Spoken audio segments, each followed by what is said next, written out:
कहीं ना कहीं हमारे जो डिफेंस तंत्र में मैं चाहूँगा कि ये जो इतनी बड़ी वारदात हुई है, स्पेशली लास्ट 5 मंथ्स यकदम ये चीज़ें बढ़ गई हैं।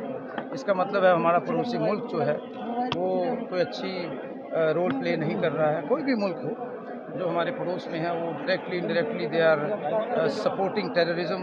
This is right time, this is apt and there is dire need to act tough on terror.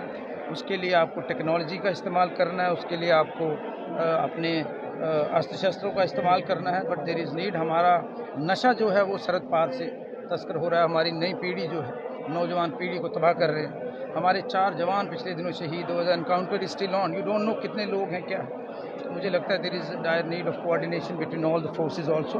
Defence minister साहब जम्मू कश्मीर में तशरीफ़ लाए हैं, दे शुड एक्ट टफ, क्योंकि मैं एक फ़ौजी का बेटा हूँ, मैं दर्द समझ सकता हूँ, मैं सरहद पे बसता हूँ, मैं दर्द समझ सकता हूँ। तो इसमें पार्टी पॉलिटिक्स से ऊपर उठकर हम सबसे पहले इस देश के कंट्री फर्स्ट, देश की जो सिक्योरिटी है उसके साथ जो चूक हुई है उसको मजबूत करो।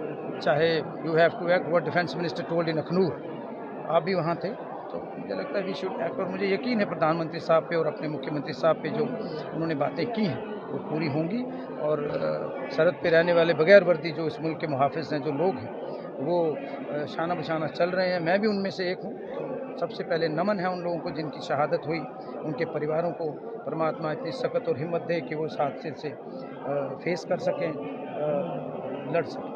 सतीश जी, भारत आपको जहाँ जहाँ इन्होंने जो बातें की हैं, टेरर या वो जो बेस कैंप्स हैं, आपको निशानदेही करो और उनका इलाज करना चाहिए। बिकॉज हमने बात तो बड़ी देर से कर रहे हैं। मैं भी आई वॉज ऑलवेज सॉफ्ट। मैं चाहता था कि वाजपेयी साहब का डॉक्ट्रिन जो इम्प्लीमेंट कि पड़ोसी बदले नहीं जा सकते, लेकिन जो हरकत हो रही है और जकदम पोस्ट इलेक्शंस 5 महीनों से इतनी ज़्यादा वारदातें हुई हैं कि ये सोचने वाली बात है, ऐसा क्यों हुआ। मुझे लगता है इसके लिए सख्ती से कदम उठाना। लेकिन जम्मू